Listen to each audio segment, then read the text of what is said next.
औज़ुबिल्लाहि मिनश्शैतानिर्रजीम बिस्मिल्लाहिर्रहमानिर्रहीम। शऊर पॉडकास्ट के साथ मैं हूं सैफुल्लाह खालिद और ये पॉडकास्ट बहुत अहम है क्योंकि इसमें हम कादियानियों और कादियानियत से मुताल्लिक़ गुफ्तगू करने वाले हैं और ये तमाम तर गुफ्तगू ख़ालिसतन लीगल पैराडाइम में क़ानूनी और आइनी तनाज़ुर में की जाएगी। इसके लिए हमारे पास जो मेहमान हैं वो लाहौर से तशरीफ़ लाए हैं। स्पेशली जनाब ख़त्म नबूवत के हवाले से जितने भी केसेस होते हैं पाकिस्तान में, ख़ास तौर पे जो कंप्लेंट्स वगैरह होती हैं कादियानी मूवमेंट के ख़िलाफ़ या उनके दीगर मामलात के ख़िलाफ़, या ऐसे कोई भी केसेस सामने आ जाते हैं लीगली जिसमें ख़त्म नबूवत का कोई इशू होता है, तो हमारे मौजूद मेहमान जिनसे अभी मैं आपका तारुफ़ करवाने वाला हूँ, ये इसके लिए एक लॉयर्स फ़ोरम रन करते हैं और मुफ्त आइनी मुआवनत, क़ानूनी मुआवनत जो है वो क्लाइंट्स को, मुसलमानों को फ़राहम करते हैं। तो जनाब हमारे साथ मौजूद हैं एडवोकेट हाई कोर्ट एहसान अली आरिफ साहब। अस्सलाम वालेकुम सर। जी वालेकुम अस्सलाम व रहमतुल्लाहि व बरकातहू। कैसे हैं सर आप? खैरियत अल्लाह का से? बड़ा करम। बहुत हसास मौजू है सर। डेफिनेटली।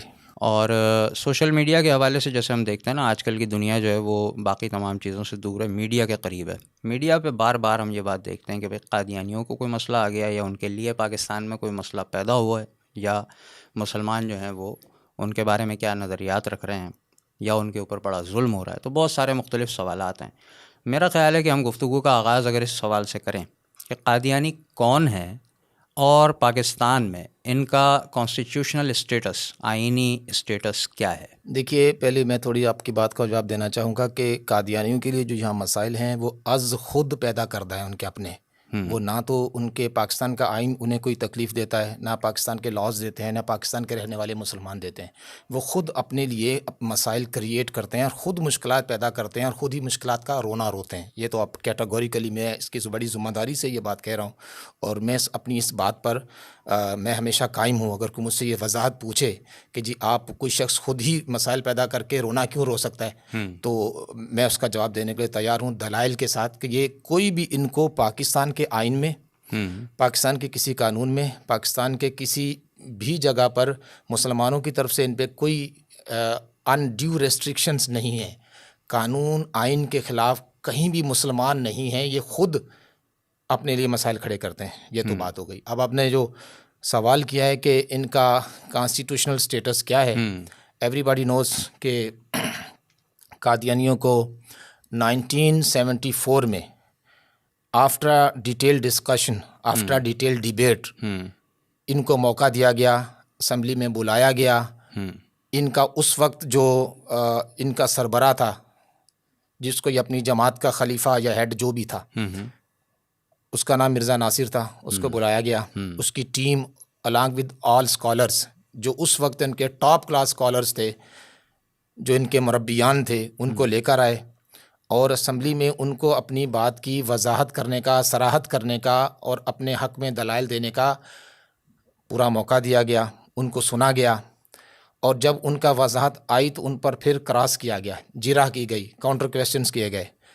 वो जो काउंटर क्वेश्चंस थे, वो जो क्रॉस इन पे किया गया, तो ये उस हाउस को, जो कि इस्लामिया ने पाकिस्तान का नुमाइंदा हाउस है, उसको ये मुतमईन नहीं कर सके और कंसेंसस के साथ, कैटेगोरिकली कलेक्टिव विजडम के साथ ये तय किया गया कि आपका जो मज़हब है, जो आपकी बातें हैं, इस्लाम से मैच नहीं करती और लिहाजा आपको किसी भी सूरत में मुसलमान नहीं कहा जा सकता। और आइन के अंदर सेकंड अमेंडमेंट के ज़रिए आर्टिकल 360 सब आर्टिकल 3 को इंसर्ट किया गया और उसमें इनको, जिस तरह बाकी शेड्यूल कास्ट्स हैं, मिनॉरिटीज़ हैं और जिस तरह नॉन मुस्लिम बाकी हैं, इनको भी अहमदीस को नहीं लिखा गया, बल्कि ये लिखा गया कि Qadiani Lahori group who called themselves Ahmadi, उन्हें अहमदी नहीं कहा गया। कानून कहता है जिन्हें ये खुद अहमदी अपने आप को कहते हैं, ना तो इस्लाम इन्हें कहता है, ना कोई कानून इन्हें ये कहता है। अहमदी भी इनको कोई नहीं कहता, ये खुद ही कहते हैं। इनका अपना अडॉप्टेड है। बेसिकली ये कादियानीज़ हैं और लाहौरी ग्रुप इनका एक अपना फ़िरका या फितना जो भी है, ठीक है। और उसमें लिखा गया जो who called themselves Ahmadi, bracket में लिखा गया जो अपने आप को अहमदी कहते हैं, उनको नॉन मुस्लिम डिक्लेयर किया गया। ये इनका स्टेटस है और ये स्टेटस जो है वो किसी ने इनको इन पे इम्पोज नहीं किया कि जी मैं आप पर एक ऐसी बात लागू कर दूं कि जिसका आपको पता ही ना हो। वो जैसा कि मैंने अर्ज़ किया, उस पर कई कुतब लिखी जा चुकी हैं और ये सारी, कोई चाहे तो 1974 की असम्बली की पूरी प्रोसीडिंग्स खुद निकाल कर वो पढ़ सकता है और ये पब्लिक डॉक्यूमेंट है, जो चाहे उसका मुताला कर सकता है। यानी इस वक्त इनका जो स्टेटस है पाकिस्तान में वो नॉन मुस्लिम का है। जी, पाकिस्तान में वैसे तो शरई तौर पर तो ये हर जगह ही नॉन मुस्लिम है, कानूनी तौर पर, आइनी तौर पर पाकिस्तान के आइन में इन्हें नॉन मुस्लिम डिक्लेयर किया गया। ठीक है। अच्छा, आपने अभी जैसे कि फरमाया कि ये इनको पूरा एक चांस दिया गया, पूरा एक मौका दिया गया, तो जैसे आजकल का माहौल हम देखते हैं ना कि जो असेंबली में या सेनेट में एक बिल लाया जाता है, कानून लाया जाता है, आनन फानन बग़ैर किसी गुफ्तगू और बहस के या मुख्तलिफ थोड़े बहुत पॉइंट्स बयान करके उस पर एक फ़ैसला सुना दिया जाता है, तो क्या ये कार्रवाई ऐसे ही आनन फानन जल्दी में हुई थी? देखें, आजकल जो कवानीन बनते हैं वो पॉलिटिकली मोटिवेटेड हैं, वो उसमें पॉलिटिकल बेनिफिट्स के लिए बनते हैं, जबकि ये वाहिद कानून है जिसमें किसी को, बल्कि अगर आप गौर करें तो जो रूलिंग गवर्नमेंट थी, पॉलिटिकली उसको नुकसान था इस बात का, पॉलिटिकली उसको, पीपल्स पार्टी जो थी उस वक्त, उसने ये बहुत बड़ा रिस्क लिया था पॉलिटिकली। ये किसी के ख़िलाफ़ इस तरह की कानून साजी करना पॉलिटिकली फ़ायदा नहीं देता, क्योंकि वोट आप पाकिस्तान में एक नॉन मुस्लिम है या मुस्लिम है, आलिम दीन है या जाहिल है, सबके बराबर हैं। डेमोक्रेसी में तो ये होता है ना। जी जी। तो इसमें वोटिंग के एतबार से ज़ाहिर इनके वोट की भी वही अहमियत थी, तो उन्होंने एक रिस्क लिया। तो वो ये पॉलिटिकल मोटिवेटेड फ़ैसला नहीं था, ये बिल्कुल इस्लामिया ने पाकिस्तान के जज्बात की तर्जुमानी की गई थी, और जो कि हर इलेक्टेड गवर्नमेंट के लिए ज़रूरी है कि वह अपने आवाम की जो डिमांड्स हैं उनकी ऑनर करे। बहरहाल जब ये फ़ैसला आ गया, यानी उन्हें मुकम्मल मौका आपके मुताबिक दिया गया, और उसके बाद जब ये फ़ैसला आ गया, तो क्या उसके बाद उन्होंने इसको चैलेंज किया किसी जगह पे? मैं अर्ज़ करूं, मेरे मुताबिक नहीं, हालात व वाक़यात और हक़ाइक़ के मुताबिक उनको ये पूरे मौके दिए गए, क्योंकि ये डॉक्यूमेंटेड चीज़ें हैं, यानी सिर्फ मेरे कहने से नहीं, ये ऑलरेडी डॉक्यूमेंटेड हैं कि इनको पूरे मौके दिए गए थे और ये सेटिस्फाई नहीं कर सके। ठीक है। ठीक है। सेकंड बात आपने क्या फरमाई है? मैंने ये बताया कि इन्होंने कोई कानूनी चाराजोई की इस फैसले के खिलाफ? जी, एग्जैक्टली। ये एक तो मौका मिलना होता है ना कि उनके पास मौका मिल मौका गया, था। इन्होंने पूरी अपनी वजाहत दे दी और उस पर ये सेटिस्फाई नहीं कर सके, तो फिर बनता तो ये था कि उसको ये तस्लीम कर लेते और उसके मुताबिक अपने आप को ढाल लेते, लेकिन इन्होंने इस पर बस नहीं किया, यानी जिसे आप उर्दू में क्या कहते हैं, चोरी और सीना जोरी, कि उन्होंने उसके बाद भी फिर ये किया कि इसको लेकर ये शरीयत कोर्ट में चले गए। अच्छा। उन्होंने ये समझा कि ये जो असम्बली है ये इनको इस्लाम का नहीं पता, तो फेडरल शरीयत कोर्ट में खुद गए, और वो बड़ा मशहूर केस है जिसे मुजीबुर रहमान केस कहा जाता है, और कोई उसे पढ़ना चाहे तो है, वो है PLD 1885 फेडरल शरीयत कोर्ट पेज 8। ठीक है। PLD 1885 FSC 8, ठीक है, इसे यूं भी लिखा जाता है। ये फैसला है, सही है। बड़ी तवील जजमेंट है। इसमें जाकर भी इन्होंने पूरा अपना जोर लगाया, तमाम दलाइल दिए, और इन्होंने फिर इसमें स्कॉलर्स को भी सुना गया, अदालत ने MX कोराई भी इसमें बुलाए, बड़े बड़े उलमा को सुना गया और स्कॉलर से राय ली गई, और वहाँ पर इनको फिर एक डिटेल मौका दोबारा दिया गया। बल्कि ये खुद चूँकि पिटिशनर थे, और हमेशा पिटिशनर को पहले सुना जाता है, यानी पिटिशनर की बात सुनी जाती है, बाद में डिफेंस की सुनी जाती है। ठीक है। पूरी बात इनकी सुनी गई, और पूरी बात में जो ये कहना चाहते थे वो उन्होंने कहा। इसके बावजूद इनके दलाइल इतने कमज़ोर थे कि ये फेडरल शरीयत कोर्ट को मुतमईन नहीं कर सके, और कैटागोरिकली ये जजमेंट पास हुई कि जनाबे वाला, आपको जो पार्लियामेंट ने नॉन मुस्लिम करार दिया है बिल्कुल ठीक दिया है, और उनका यह फ़ैसला बिल्कुल जो है ना वो आइन, कानून और इस्लामी प्रोविजंस के मुताबिक है, बिल्कुल ठीक फ़ैसला हुआ है। आप हकीकत में नॉन मुस्लिम ही हैं, और आपके जो अकायद हैं, आपकी जो फ़िक्र है वो किसी तरह भी इस्लामी अकायद से मैच नहीं करती, लिहाजा आपको मुसलमान डिक्लेयर नहीं किया जा सकता। ये फ़ैसला आ गया। अच्छा, मेरा अगला सवाल जो होने वाला है ना, उससे पहले मैं एक ये चीज़ चाहता हूँ, क्योंकि हमारी जो एक पब्लिक जनरल अंडरस्टैंडिंग रखती है उसमें मामला ये है कि लीगल मामलात का ज़्यादातर किसी को मालूम नहीं है कि हायरार्कीज़ क्या हैं किसी भी चीज़ की। हम अभी बात कर रहे हैं कि उनका कॉन्स्टिट्यूशनल स्टेटस जो है पाकिस्तान में वो नॉन मुस्लिम है। उसके बाद वो फेडरल शरीयत कोर्ट गए और वहाँ से भी पार्लियामेंट के फ़ैसले की ही तौसीक़ की गई कि जनाब उनका फ़ैसला बिल्कुल दुरुस्त है एंड यू आर नॉट मुस्लिम। ठीक है। तो पहले मैं ये चाहता हूँ कि लोगों को अगर बता दिया जाए कॉन्स्टिट्यूशन क्या है, क्योंकि हम बार बार आइन और कानून के अल्फाज इस्तेमाल करते हैं। आइन क्या है, कानून क्या है, और क्या इसके नीचे या ऊपर भी कोई और चीज़ें होती हैं, या किसी सिचुएशन में किसकी बात मानी जाती है?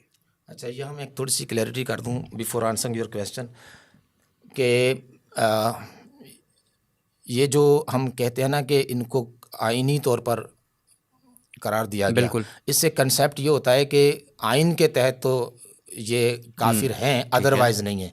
ये क्वेश्चन क्रिएट होता है जी, इनको तो आइन ने करार दिया और आइन को हक नहीं पहुंचता कि किसी को काफिर करार दे। उसी को आजकल जुल्म भी कहा जा रहा है। ये कैटेगोरिकली मुत्तफिकुन अलैह कंसेंसस के साथ ये राय है पूरी उम्मत मुस्लिमा की कि इनके जो अकायद हैं, पूरी उम्मत मुस्लिमा की, मैं इसलिए कह रहा हूँ कि अगर इनके अकायद दुनिया में किसी भी आलिम दीन के सामने रखे जाएं, वो दुनिया के किसी कोने में रहता हो तो वो उनके बारे में वही राय रखेगा जो पाकिस्तान की पार्लियामेंट की है। ठीक है। तो लिहाजा शरई तौर पर तो ये काफिर थे, और अगर किसी वजह से कॉन्स्टिट्यूशन में ये शिक हटा भी दी जाए तो काफिर रहेंगे। ये कैटेगोरिकली बात है। लिहाजा ये कहना कि आइन में करार दिया गया है इस वजह से ये काफिर करार पाए, तो ऐसा नहीं है। काफिर तो थे ही।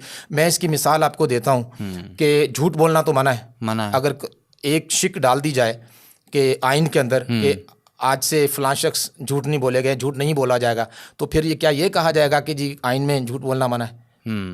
यानी आइन ने मना किया इसलिए मना है झूठ ना बोले। हालांकि झूठ तो हमेशा से नहीं बोलना चाहिए। सही है, झूठ गुनाह है, बिल्कुल जो गुनाह है पहले से भी था, और अगर आइन में शिक ना हो तब भी गुनाह है। तो ये इस तरह इस बात को समझना चाहिए कि इसका सिर्फ कॉन्स्टिट्यूशन ने तो जो एक ऑलरेडी सूरत हाल थी ना उसको एंडोर्स किया है। यानी काफिर थे, कुफर पर मोहरे तस्दीक आइन ने भी सब्त कर दी है, तो उससे उनके कुफर में कोई फर्क नहीं आया। उनका स्टेटस काफिर का था, काफिर ही का रहा। एक बात तो ये। अब आपने जो फरमाया कि कैटेगरीज ऑफ लॉज क्या हैं, तो देखें कॉन्स्टिट्यूशन एक सुप्रीम लॉ होता है जिसके तहत कानून साजी की जाती है। यानी एक गाइडलाइंस मुकर्रर कर दी जाती हैं कि एक पॉलिसी मैटर्स बना दिए जाते हैं कि इसके तहत इस मुल्क के जो भी कवानीन बनेंगे वो इस कॉन्स्टिट्यूशन से कन्फ्लिक्ट नहीं करेंगे, मुतसादिम नहीं होंगे। ठीक है। इसके तहत बनेंगे। तो वो कानून जो तमाम लॉज ऑफ लैंड को, तमाम मुल्की कवानीन को गवर्न करता है, सुपरवाइज करता है, तो उसे आइन कहते हैं। सही तो है। आइन वो हर किसी भी मुल्क की आइन की वो दस्तावेज होती है जो उसके आइडियालॉजी को रिफ्लेक्ट करता है, उस मुल्क की रसूम व रवाज को रिफ्लेक्ट करता है, और उस मुल्क के रहने वाले के मज़हब की जो प्रोविजंस हैं या उनकी जो आप कह लीजिए कि जहन है या उनके कैरेक्टरिस्टिक्स हैं, उनको रिफ्लेक्ट करता है। That's called constitution. तो कॉन्स्टिट्यूशन सुपरसीड करता है तमाम लॉज को। सही है। उसके नीचे उसकी रोशनी में फिर लॉज बनाए जाते हैं। ठीक है। और फिर छोटे बड़े स्पेशल लॉज हैं, जनरल लॉज हैं, सिविल लॉज हैं, क्रिमिनल लॉज हैं, कॉर्पोरेट लॉज हैं, अदरवाइज बहुत सारी अकसाम है। अब आपने फरमाया कि उस ऊपर भी कोई चीज़ है, तो पाकिस्तान में उस ऊपर भी एक चीज़ है। अच्छा। जिसे कुरान और सुन्नत कहते हैं। पाकिस्तान में आइन से भी ऊपर एक दस्तावेज है जिसे कुरान और सुन्नत कहते हैं कि पाकिस्तान का आइन भी अगर कुरान और सुन्नत के खिलाफ जाएगा तो कालादम करार पाएगा, उसकी कोई हैसियत नहीं होगी। तो अमूमी तौर पर पूरी दुनिया में कॉन्स्टिट्यूशन ही सुप्रीम लॉ होता है, लेकिन पाकिस्तान में सुप्रीम लॉ कॉन्स्टिट्यूशन भी नहीं है, कुरान और सुन्नत है। बिल्कुल ठीक है। हाकिमियत आला का और इख्तिदार आला का मामला अल्लाह के पास है। बिल्कुल ठीक है। इसी में देखें, अब ये चीज़ हम कनेक्ट कर सकते हैं कि आईनी तौर पर जब ये काफिर डिक्लेयर हो चुके, यानी डिक्लेयर हो चुके थे पहले भी, लेकिन अब वो कॉन्स्टिट्यूशनली डिक्लेयर हो चुके, तो अभी ये कानूनी तौर पर तो इस स्टेज पे काफिर करार नहीं पाए थे, या उस वक्त फिर ये अगर ऐसा था तो 1984 का जो ऑर्डिनेंस बताया जाता है वो इम्तनाए कादियानियत ऑर्डिनेंस। अब मेरी जो गुफ्तगू से थोड़ा सा लिंक करे ना, मैंने अर्ज़ किया है कि पाकिस्तान में सुप्रीम लॉ कुरान और सुन्नत है, फिर कॉन्स्टिट्यूशन है, फिर अदरवाइज लॉज है। तो सुप्रीम लॉ कुरान और सुन्नत है। सुप्रीम लॉ के तहत तो पहले से काफिर थे। बिल्कुल। उस सुप्रीम लॉ को उसके सबऑर्डिनेट लॉ यानी कॉन्स्टिट्यूशन ने भी कहा काफिर है। बिल्कुल ठीक। जब कॉन्स्टिट्यूशन ने कह दिया तो बकिया कवानीन में भी लिखा गया कि ये काफिर है। अब आपकी बात आई कि ऑर्डिनेंस 1984 की, कि जब कॉन्स्टिट्यूशन में ये काफिर करार दे दिए गए और कॉन्स्टिट्यूशन की प्रोविजन सुपरसीड करती है अदरवाइज लॉज को, तो बाकी लॉज में बनाने की ज़रूरत क्या थी? तो बाकी लॉज में इनको कोई डिक्लेयर नहीं किया गया। सही है। हुआ ये कि जब इनको काफिर करार दे दिया गया तो इन्होंने ज़बरदस्ती बदमाशी के साथ खुद को गैर मुस्लिम तस्लीम करने से इनकार किया, जो अब तक ये करते हैं। यानी अब तक इनकी बदमाशी जारी है कि इनको कुरान और सुन्नत कहता है आप काफिर हैं, आइन कहता है आप काफिर हैं, ये कहते हैं हम नहीं हैं। ये वो पॉइंट है जो बहुत ज़्यादा इंपॉर्टेंट है। सही है। इसको अभी आगे चल के भी मेरे जहन में कुछ चीज़ें हैं, मैं पूछूंगा, तो इसको वहाँ के लिए रखते हैं। देखें, लॉजिकल बात ये, मैं थोड़ा सा आपकी कता कलामी की माजरत चाहता हूँ कि जब आप डिबेट करते हैं और आपको पूरा मौका दिया जाता है और आपकी तमाम बात सुनी जाती है और सुनने के बाद एक डिटरमिन हो जाता है कि आपका स्टेटस ये है, तो फिर अखलाकियात का तकाजा भी ये है, और फ़हम फ़रासत का तकाजा भी ये है कि फिर आप मान जाएं कि हाँ जी ठीक, आप ठीक कहते हैं। लेकिन ये वो लोग हैं कि जो एक डिक्लेयर कर दिए गए आफ्टर अ डिटेल डिस्कशन, पूरी तरह इनको मौके देने के बाद भी फिर भी कहते हैं हम ये नहीं है। तो ये यानी हुजूर अलैहिस्सलाम के आखिरी नबी होने का इनकार करना और उसके बावजूद भी अपने आप को ये कहना कि हम मुसलमान हैं, ये इनकी ज़िद है जो इन्होंने लगा रखी है। एग्जैक्टली ठीक है, असासे दीन का इनकार करते हैं। ये एक दीनी मसला है। बिल्कुल। आप उलमा इस बारे में बता सकते हैं कि असासे दीन का इनकार करने के बाद आपकी हैसियत क्या रह जाती है? क्या रह जाती है? 1984 के ऑर्डिनेंस के बारे में कुछ ऑर्डिनेंस, बताइए। आप मेरा ख्याल आप समझना चाह रहे हैं कि फिर ऑर्डिनेंस लाने की ज़रूरत क्या थी? बिल्कुल, एग्जैक्टली। मैं ये अर्ज़ करता हूँ जी, जब इन्होंने खुद को नॉन मुस्लिम मानने से इनकार किया और कंटिन्यूसली ऐसी हरकत व सकनात, ऐसे एक्ट करना जारी रखे कि जो मुसलमान करते हैं। मिसाल के तौर पर इन्होंने ऐसे बैजेस लगाना शुरू कर दिए कलमा तैयबा के, अच्छा, अजानें देना शुरू कर दी और कई चीज़ ऐसे, क्योंकि आवाम के अंदर ये अपनी जो रख रखाव है वो मुसलमानों वाला रखना चाहते हैं माशरे के अंदर। ये इनकी ज़िद है कि हमें, चूँकि ये सारे सदियों से मुसलमानों के अंदर ही रहते थे, सदियों से नहीं मतलब सालों से, जब से ये फितना बना है, तो इन्होंने वो अपनी उन चीज़ों को चेंज नहीं किया। ठीक है। अब असूली बात तो मेरा ख्याल है कि ये शायद अपने नज़रियात से भी मुखलिस नहीं है। वरना अगर तुम्हें अपने होने का इतना ही यकीन है, जो तुम अकायद रखते हो और तुम्हें यकीन है कि वो ठीक है, तो फिर उसके मुताबिक चलो।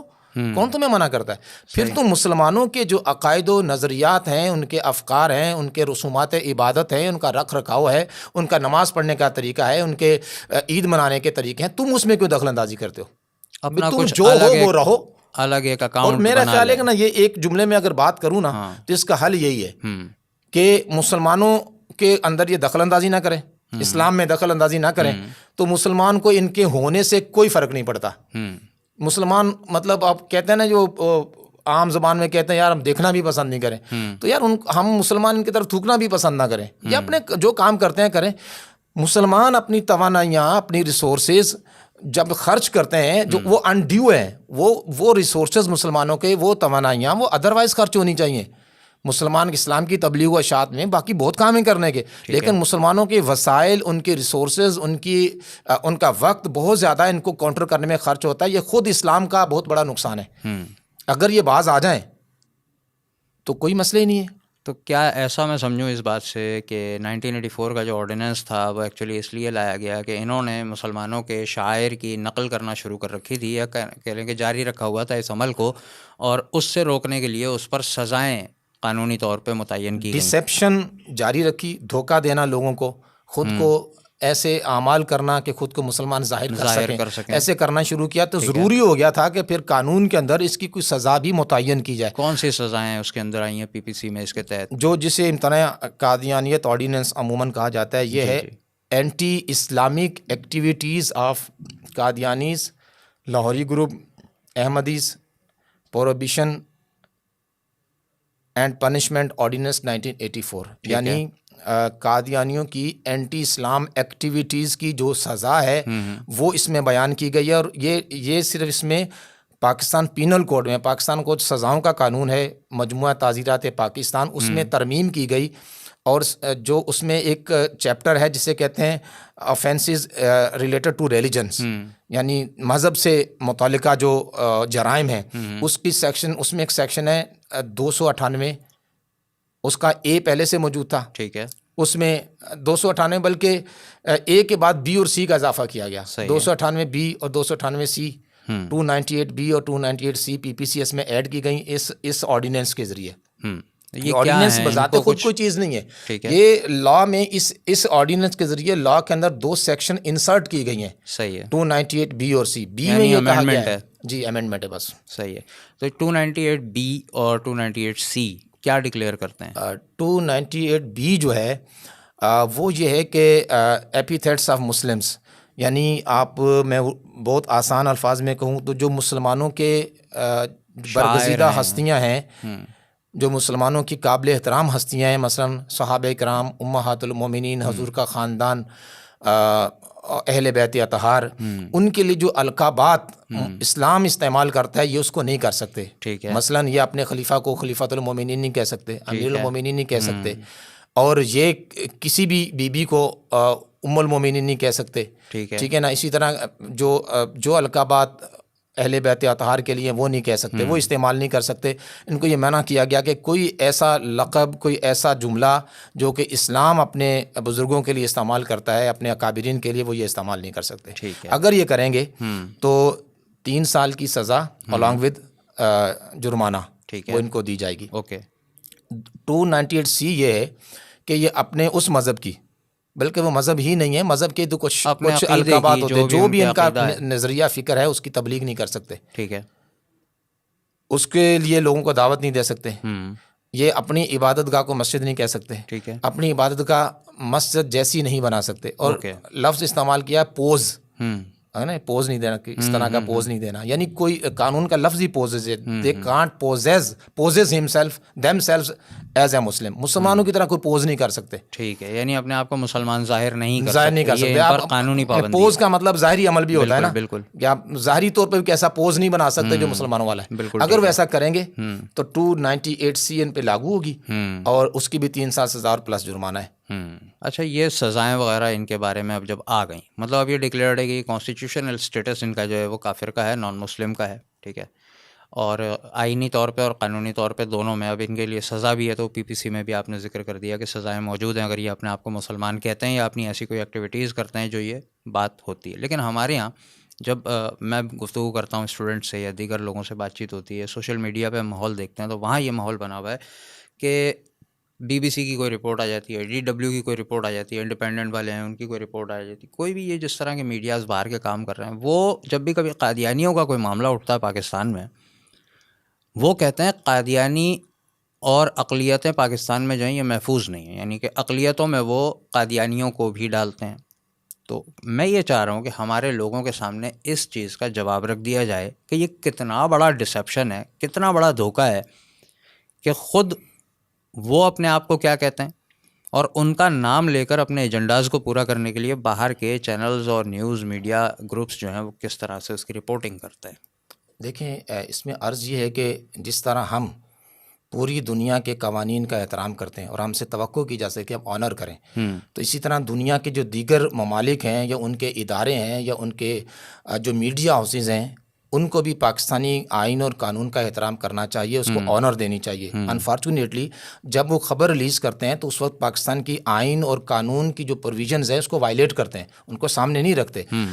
देखिए, मिसाल के तौर पर ये लोग कुरान जलाते हैं, माज़अल्लाह, हुज़ूर पुर नूर अलैहिस्सलाम के ख़िलाफ़ बकवास करते हैं, और जब ये कहा जाता है तुम ऐसा क्यों करते हो, तो वो कहते हैं जी हमारे मुल्क में तो मना नहीं है ना, हम अपने मुल्क के कानून के मुताबिक ठीक कर रहे हैं, हम अपने कानून को वायलेट नहीं कर रहे। अगर ये आपके मुल्क में मना है तो ये आपका मसला है, मेरा मसला तो नहीं है। लेकिन ये वाला दलील इस मामले में, कादियानियों के मामले में, ये खुद भी एक्सेप्ट नहीं करते।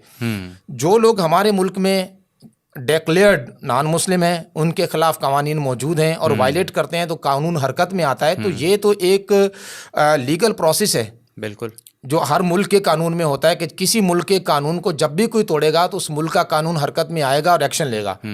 हर जगह होता है। बेअन ही जब ये यहाँ पाकिस्तानी कानून को तोड़ते हैं तो पाकिस्तान का कानून हरकत में आता है और उस पर एक्शन लेता है। तो इस पे ये रोना रोया जाता है कि हमारे साथ ज्यादती हो रही है। ये तो कोई बात नहीं है कि अगर आपके मुल्क में चोरी करना जायज़ है और मेरे मुल्क में चोरी करना मना है, अब जो यहाँ चोरी करेगा तो पकड़ा जाएगा ना। आप ये कहें यार इसको चोरी करना, इसमें क्यों पकड़ा भाई?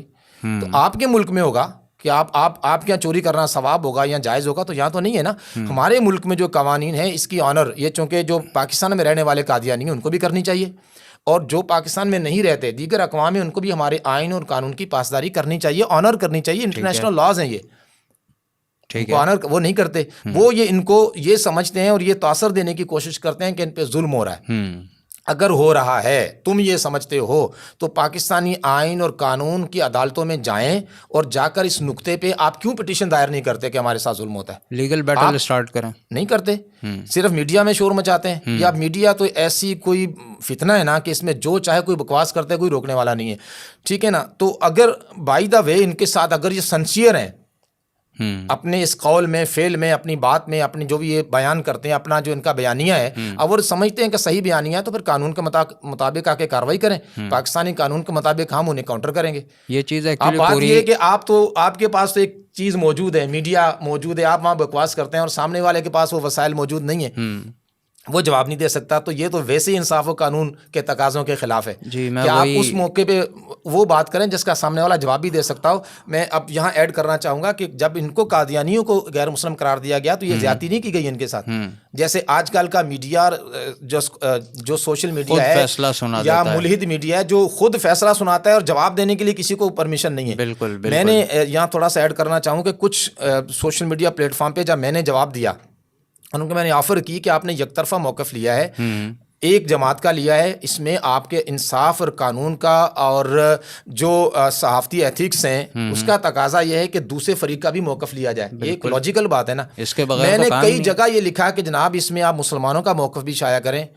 किसी ने कोई जवाब नहीं दिया और कभी रब्ता नहीं किया, यकतरफा होता है। और मैं आवाम से भी ये कहूँगा कि कोई ऐसी रिपोर्ट देखें, कोई ऐसा आर्टिकल देखें और कोई ऐसी खबर देखें कि जिसमें यकतरफा तौर पर एक मौक़िफ़ बयान किया गया तो उसको ना माने। ठीक है, इतनी सेंस शऊर तो होनी चाहिए। घास तो नहीं खाते ना आप देखें कि उसमें अगर मुसलमानों के बारे में बात की गई है तो क्या मुसलमानों का मौक़िफ़ भी पेश किया गया है। अगर उनका मौक़िफ़ भी पेश किया गया देन तो आप किसी हद तक उसको रिलायबल समझ सकते हैं। अगर यकतरफा बात है और उसमें मुसलमानों का कोई मौक़िफ़ ही नहीं है तो फिर ये ज़्यादती है, इस पर बिलीव नहीं करना चाहिए। मेरे जहन में दरमियान में यही बात आई जो मैंने दरमियान में आप गुफ्तगू कंटिन्यू कर रहे थे, मुकम्मल करना ज़रूरी थी। अभी भी रिसेंटली हमारे पास पिछले साल में ही कई वाक़यात हुए कि कुछ जगहों पे जैसे कराची के इलाके सदर में देख लें या दीगर कुछ और जगहों पे मीनार बनाने की कोशिश की जा रही थी। तो उसको जब वहाँ पर मुसलमानों ने कंप्लेन की और उनको जब तोड़ा गया तो फिर बाहर से इस चीज़ का शोर मचा दिया गया कि जनाब देखें ये अक़लियतों पे पाकिस्तान में जुल्म हो रहा है। ठीक है, तो मुख्तसर सा जवाब मैं चाहूँगा पब्लिक, क्योंकि आसान गुफ्तगू जो है ना वो बड़ी जल्दी एक दो जुमलों में अगर ये बात समझ में आ जाए। बाहर वाले कह रहे हैं कि अक़लियतों पे जुल्म हो रहा है, कादियानी अपने आप को अक़लियत मान रहे हैं। मुख्तसर तरीन जवाब पहले तो इसका ये है कि वो ऐसा करना जुर्म है।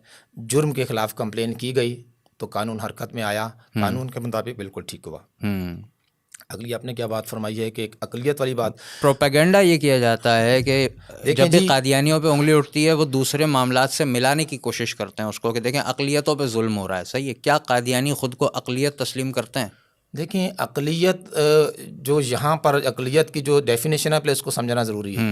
क्या अक़लियत कसरत और किल्लत के एतबार से, तो फिर तो घर में भी अगर मर्द ज़्यादा हैं तो वो मेजॉरिटी है, औरतें अगर कम हैं तो अक़लियत है, मिनॉरिटी है। इसी तरह किसी जगह उर्दू बोलने वाले ज़्यादा हैं मेजॉरिटी। एक तो ये वाली मेजॉरिटी और मिनॉरिटी की बहैसियत तादाद होती है। जब ये मज़हब में मिनॉरिटी का लफ्ज़ इस्तेमाल होता है ये कसरत और किल्लत के एतबार से नहीं होता, ये होता है उस तबके के अकायद व नज़रियात के हवाले से। सही है, जब एक अकायद व नज़रियात उनके बाकी सबसे डिफरेंट होंगे और वो अपना कोई कोड ऑफ वर्शिप रखते हैं, अपनी रसूम इबादत रखते हैं, अपने रहन सहन का कोई उनका अलग से कोड है, अलग से कोई ज़ाबिता है, देन वो अक़लियत डिक्लेयर हो जाएंगे। कादियानी भी अगर इस्लाम में नक़ब-ज़नी ना करें, मुसलमानों के मामलात में मुदाखलत ना करें या मुसलमानों की ज़बरदस्ती नक़ाली करने की कोशिश ना करें, वो अपना कोई कोड ऑफ वर्शिप बना लें, रसूम इबादत तय कर लें, वो अपनी कोई इबादत का नाम तजवीज़ कर लें। सही है, तो वो तमाम राइट्स जो पाकिस्तान के आइन और कानून में अक़लियतों को दिए गए हैं वो सबके हकदार हो जाएंगे। बड़ा आसान काम है। आप आज ये डिक्लेयर कर लें कि हम ये मिनॉरिटी हैं और ये हमारे राइट्स हैं, ये हमारे तरीक़ाकार है ज़िंदगी गुजारने के तरीक़े, हम शादी इस तरह करेंगे, ब्याह इस तरह करेंगे, हमारी रसूम इबादत ये हैं, हम जो मुसलमानों की नकल ना हो, मुसलमानों वाली ना हो। यानी आप ये तो नहीं है कि आप कहें मिनॉरिटी और ज़बरदस्ती आप मुसलमान बनने की कोशिश करें। या रसूमात अगर मिलती जुलती भी हों थोड़ी बहुत तो वो ये कहें कि भाई ये हमारी अपनी बनाई हुई है, ये हम कुरान और सुन्नत से नहीं लेते। बुर्का पहन के कहे कि मैं तो औरत बन गया हूँ। हाँ, मतलब इस किस्म की कोई शय, यानी वो अपने आप को अगर डिक्लेयर कर लेते हैं कि भाई वी आर माइनॉरिटी। झगड़ा तो यही है ना असल में, जो प्रॉब्लम सारा चल रहा है जिसकी वजह से सब कन्फ्यूजन होती है, वो मामला तो असल में यही है ना कि वो ख़ुद को मुसलमान कहे जा रहे हैं। इसीलिए पाकिस्तान में जब भी कभी अक़लियतों के बारे में कोई बात होती भी है या उनके राइट्स के बारे में कोई कानून बनता है या उनको कोई सहूलतें दी जाती हैं तो कादियानी तो ये कहते हैं कि हम जनाब पाकिस्तान में हैं, हम मुसलमान हैं, लिहाजा हम ख़ुद को माइनॉरिटी मानते ही नहीं है। सही, हम खुद को काफिर मानते ही नहीं है, लिहाजा हम ये वाली मुराद लेंगे भी नहीं और उन्होंने आज तक ली भी नहीं है। जिद तो उनकी ये है ना, पाकिस्तान के आइन कानून से मुस्तकिल जंग कर रहे हैं, उसके सामने खड़े हुए हैं। अब ये कहते हैं कि हम बगावत भी करें आइन की, हम मुखालफत भी करें कानून की और हमें कुछ कहे भी ना। ठीक ये है। बताएं दुनिया के किस मुल्क में ये होता है? आप बताइए ना, आप बड़े बड़े आपने मीडिया हाउसेस के नाम लिए, क्या उनके अपने मुल्क में ये होता है कि उनके मुल्क की कानून की कोई मुखालफत करे और हरकत में ना आए?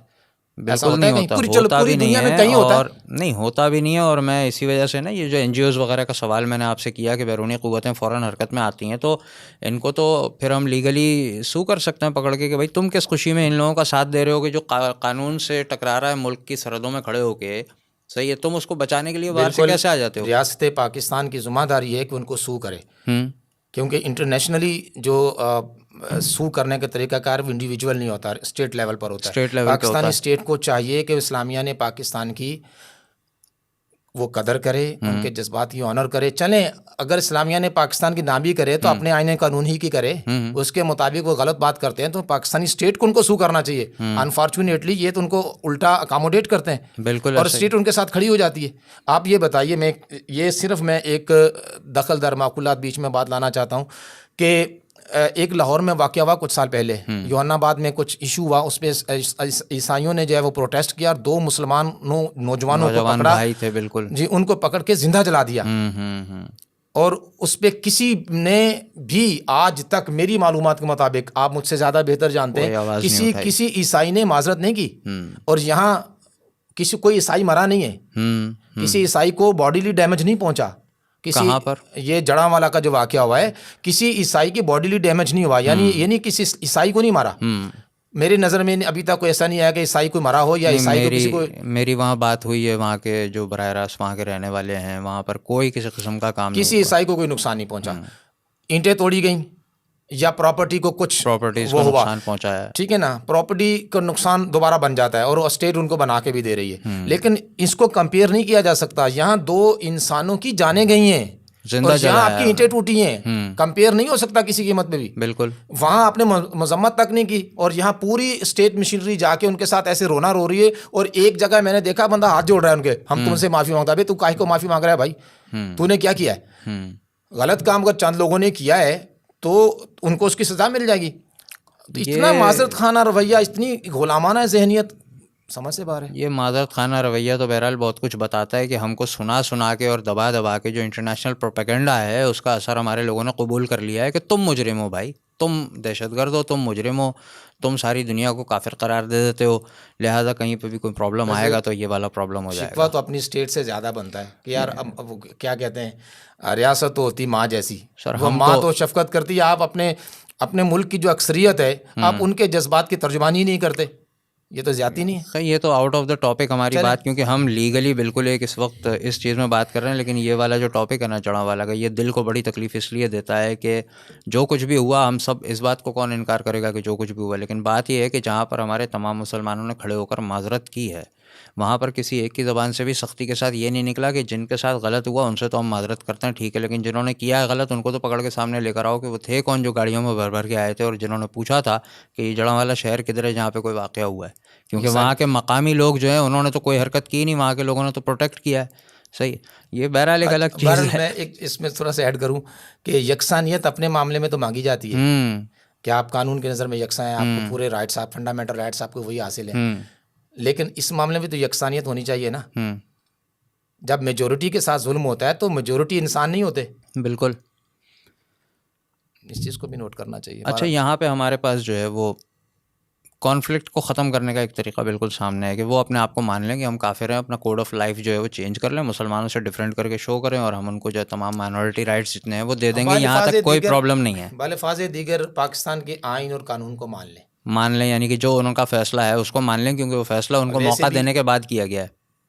बिल्कुल बिल्कुल। अगर मौका, वैसे तो कानूनन ये वो कंडीशन नहीं है कि जिस कानून में आपको मौका ना दिया गया उसको मानेंगे नहीं। ऐसे हज़ारों कानून आपने खुद बताया कि जो जिसमें कोई मौका नहीं दिया गया हमें मानना पड़ता है। तो यहाँ तो अदरवाइज भी उनको मानना चाहिए कि वो पूरी तरह उनकी राय को सुनने के बाद बनाए गए हैं। तो ये तो ज़्यादा लॉजिकल बात है। तो सुप्रीम लॉ कुरान और सुन्नत है, उसके मुताबिक उनके जो अकायद हैं डेफिनेटली वो उनको डिक्लेयर करते हैं कि क्या है। अच्छा, अब यहाँ पे क्योंकि सज़ाएँ भी बता दी गई कि भाई ठीक है, पीपीसी में भी आ गए 295 298 बी एंड सी, वो भी इसके अंदर आ गया, सज़ाएँ भी उनके बारे में तजवीज़ हो गई, फिर भी ये कार्रवाइयाँ हो रही हैं मुसलसल, कुछ ना कुछ काम होता रहता है इनकी तरफ से। तबलीग की कोशिश होती है, मस्जिद कहने की कोशिश होती है, बाहर निकल के एक्टिविज़म करने की कोशिश होती है, किताबें वगैरह पब्लिश करने की होती है, और जब भी कभी इस तरह की कोई चीज़ पकड़ी जाती है तो ज़ाहिर है उनके खिलाफ कानूनी कार्रवाई होती है। करने की कोशिश की गई, रिसेंटली बिल्कुल की गई। FIRs हुई। असल में ये रियासत को ज़रूर सोचना चाहिए, रियासत के जो सिक्योरिटी के इदारे हैं उनको सोचना चाहिए, मुक़्तदर हलकों को सोचना चाहिए कि एक तबका है वो मुसलसल आइन की और कानून की खिलाफ वर्जी कर रहा है और आईना दिखा रहा है आपको, तो आपको एक्शन बड़ी स्ट्रिक्टली लेना चाहिए। और होता कि जब आप एक्शन नहीं लेते तो फिर कहीं ना कहीं ऐसा होता है कि पब्लिक रिएक्शन आता है। तो ये रियासत की जिम्मेदारी है कि पब्लिक रिएक्शन होने से पहले ही मामलात को संभाले।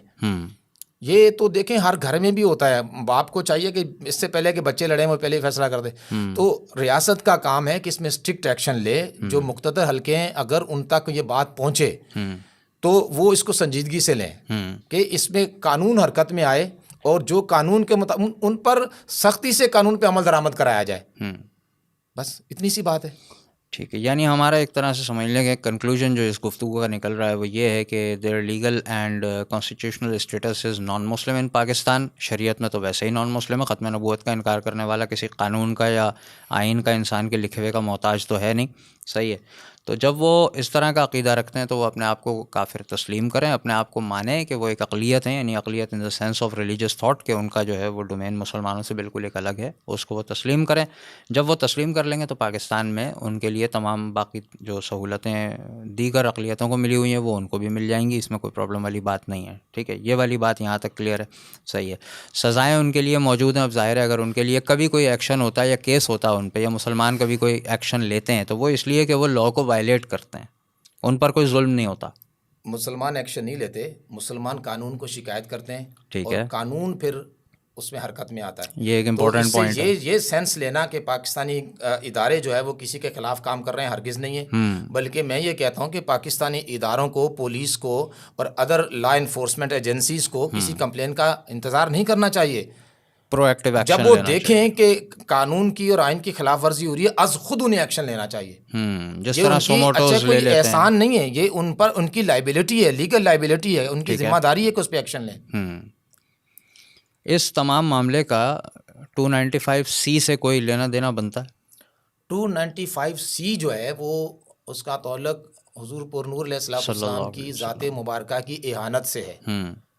तो कोई अगर जो भी किसी तरह से भी कौली, फेली, इशारतन, किनायतन, विजुअली, रिप्रेजेंटेशन के ज़रिए किसी तरह भी वो हुजूर अलैहिस्सलाम की ज़ाते मुबारका की, हुजूर की ज़ात की तौहीन या नक्स का मुर्तकिब होगा तो उस पे 295C लागू होगी। हर कादियानी पे 295C नहीं लगती। ठीक है, ये उस पर लगती है जो गुस्ताखी करे, और इसमें किसी मजहब की कोई कैद नहीं है। इसमें कादियानी होना कोई शर्त नहीं है, इसमें मुसलमान भी अगर करेगा भी तो शर्त भी नहीं है। हाँ। जो गुस्ताखी रसूल का मुर्तकिब होगा, अगरचे कलमा ही क्यों ना पढ़ता हो, बिल्कुल 295C की ज़द में आएगा। बिल्कुल सही है, यानी ये भी एक्ट करने की बात है कि हम कानूनी कार्रवाई के ज़रिए ही काम कर रहे हैं। इन तमाम बातों को लीगली मैं पूछना चाहता हूँ एक सवाल के, जो भी लोग हमारे मीडिया की बातों में आके डेफिनेटली और तो कोई इस तरह की बात कर नहीं रहा, मीडिया और NGOs के साथ काम करने वाले लोगों का ये पैराडाइम होता है सोचने का, इन बातों को जुल्म कहना, उनके लिए कोई मैसेज है? उन्हें थोड़ा सा कानून को पढ़ना चाहिए। देखें, जब मीडिया में आते हैं तो आपको हज़ारों लोग सुनते हैं, कुछ अखलाकी जिम्मेदारी भी होती है, ठीक है, अब कुछ एथिक्स भी होती हैं। आप कम से कम जब कोई बात करते हैं तो उस मुल्क के आइन और कानून को तो पढ़े ना,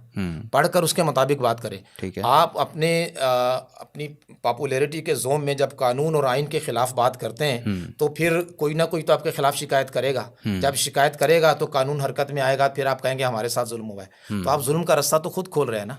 तो एक्चुअली कानून पे अमल करवाना जुल्म है क्या? जुल्म नहीं है।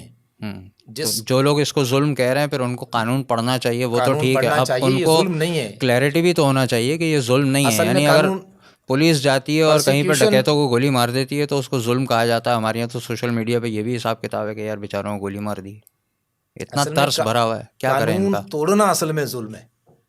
ये जुल्म अपनी ज़ात के साथ तो है ही, ये माशरे के साथ भी जुल्म है। जब आप कानून तोड़ते हैं तो आपकी वजह से पूरी सोसाइटी डिस्टर्ब होती है।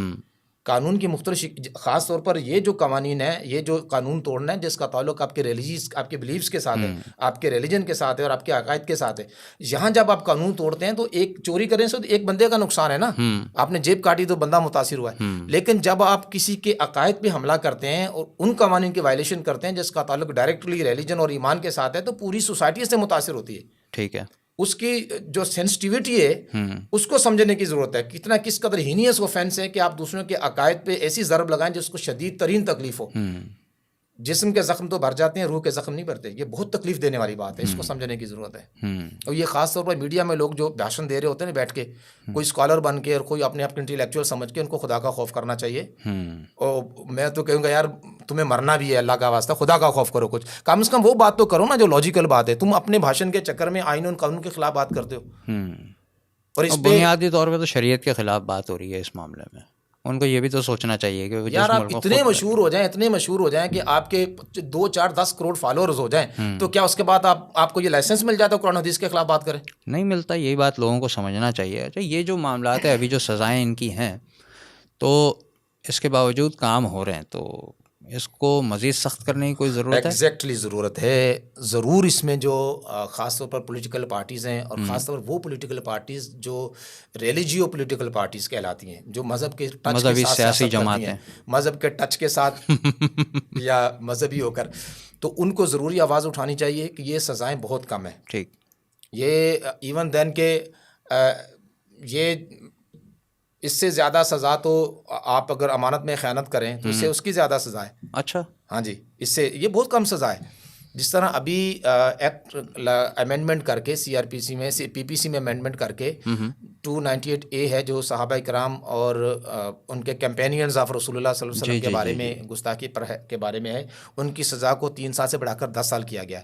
तो ये मेरी रिक्वेस्ट है जो मुक़्तदर हल्के हैं या स्टेक होल्डर्स हैं इस हवाले से, कि इनकी सज़ाओं को भी बढ़ाया जाए, एटलीस्ट 10 साल ज़रूर की जाए।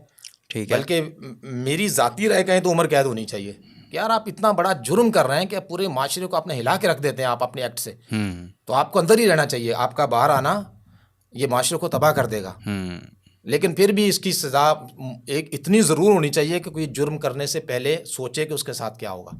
असल में ये सज़ाओं का कंसेप्ट ही है, इसका मतलब लोगों को कैद करना नहीं होता। ठीक है। असल में सज़ाएं ज़्यादा इसलिए रखी जाती हैं कि लोग जुर्म ही ना करें, जुर्म ना करें, बिल्कुल। ये इसका कंसेप्ट ही है। तो ज़्यादा सज़ा होगी तो इसमें लोग इसको वायलेट पैदा होगा, कम करेंगे, खौफ पैदा होगा, उससे माशरे में अमन आएगा, सुकून आएगा और माशरे में जो है ना अफरा तफरी ख़त्म होगी। एक आखिरी सवाल मैं करना चाहूँगा इस हवाले से, और वैसे तो ये काफ़ी वाइड क्वेश्चन है, इसका जवाब कई जिहाद से दिया जा सकता है, मल्टी डायमेंशनल है। मैं लीगली इसको चाहूँगा कि आप देख के जवाब दें। जो रवैया हमारे यहाँ इस वक्त सियासी पार्टीज़ का और बाकी तमाम लोगों का चल रहा है, जो रवैये हमारे दीगर कानूनी इदारों में और मामलात में चल रहे हैं, हमको बड़ी हमदर्दी दिखाई दे रही है मुख्तलिफ़ जगहों पे कादियानियों के हवाले से। ठीक है, इनको नरमी दो, इनको आगे लेकर आओ, इनको भी बाकी लोगों की तरह काम करने का हक़ है, blah blah, without thinking and considering the fact कि वो लोग जो हैं वो अपने आप को मुसलमान कह रहे हैं, जबकि वो साथ ही ख़त्म नबूवत के मुनकिर हैं। वो अपना लीगल स्टेटस और कॉन्स्टिट्यूशनल स्टेटस नहीं एम्ब्रेस कर रहे पाकिस्तान में रहते हुए, हर लम्हे वो उसकी मुखालफत कर रहे हैं और साथ ही वो तमाम तर चीज़ों में इन्वॉल्व होना भी चाह रहे हैं। जुल्म ये है कि बहुत सारे लोग उनको इन्वॉल्व करना भी चाह रहे हैं। इन केस के, जैसे आपने बार बार जिक्र किया कि रियासत की ज़िम्मेदारी है कि वो इस चीज़ को प्रोटेक्ट करे कि आपकी लाइंस क्या हैं, आपका मज़हब और आपका मामला माशरती तौर पे क्या है। अगर इनको नज़रअंदाज करते हुए मौका दे दिया गया, लीगली क्या इम्प्लिकेशंस पैदा हो सकती हैं? देखें, हुआ ये कि जब मुसलमान इस बात पे मुतमईन हो गया, जब इनको काफिर करार दे दिया गया, आइन के अंदर इनकी सज़ाएं भी रख दी गई, तो मुसलमान काफ़ी हद तक इस बात पे सेटिस्फाई हुए कि हमने एक अखलाकी कानूनी शरई फ़र्ज़ पूरा कर दिया है और कानून के मुताबिक हमने कानून साजी कर दी है। बिल्कुल ठीक है। लेकिन वो जिनके खिलाफ हुई थी उन्होंने मुसलसल उसको मानने से वो इनकारी रहे और ज़ाहिरन और खुफिया तौर पर भी उन्होंने पाकिस्तान के इदारों में, ब्यूरोक्रेसी में, पाकिस्तान की अदलिया में, पाकिस्तान की लॉ इन्फोर्समेंट एजेंसीज़ में और पाकिस्तान की सिक्योरिटी इदारों में पेनिट्रेशन करने की कोशिश की।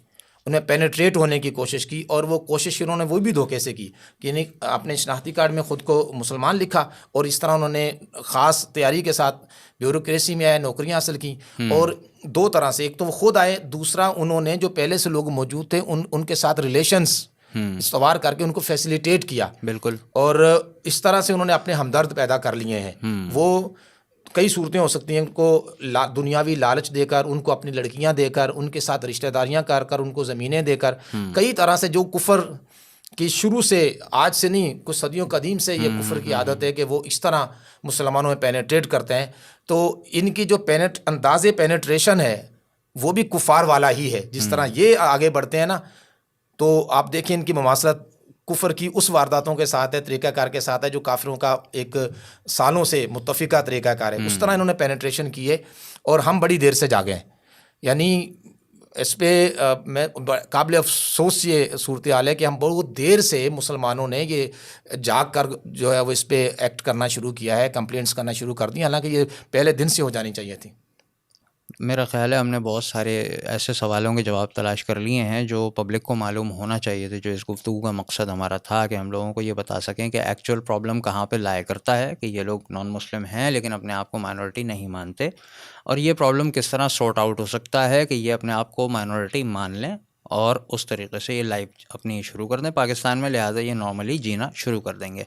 आपके प्लेटफॉर्म के ज़रिए मैं आखिर में रिक्वेस्ट करूँगा कि जब आप इसको वायरल करें या ये अपलोड करें और इसमें जो लोग कमेंट्स करें, और ये मैं पब्लिक से भी कहूँगा कि हमारी गुफ्तगू में आप हिस्सा पार्टिसिपेट करें। अगर कोई ऐसी बात आप समझते हैं कि मुनासिब नहीं हुई या कानून के ख़िलाफ़ हुई है, तो आप उसमें रिएक्ट करें, कमेंट सेक्शन में जाकर जवाब दें। और फिर अगर इस तरह की कोई गुफ्तगू आए जिस पे फर्दर गुफ्तगू की ज़रूरत हो, तो क्वेश्चंस अगर रेज होते हैं तो वो मेंशन करें। मैं आपसे गुजारिश करूंगा कि इसको दोबारा से एड्रेस करें, क्योंकि ये बहुत सेंसिटिव मौजू है। आप इसमें अगर इसको आप रिड्रेस कर रहे हैं तो मैं यकीन जानिए आप उम्मत की बहुत बड़ी खिदमत कर रहे हैं। अल्हम्दुलिल्लाह, कोशिश तो हमारी यही है कि जितने भी इस किस्म के मामलात हैं जो हमारी दीनी असास पर हमले की तरफ जाते हों या हमला होते हो, तो उससे हम अपने लोगों को आगाह करते रहें कि हालात कहाँ तक ख़राब हो चुके हैं। बहुत अच्छा लगा सर आपसे गुफ्तगू करके। बहुत मेहरबानी, आपका बहुत शुक्रिया। आपने Thank you very much for coming, sir.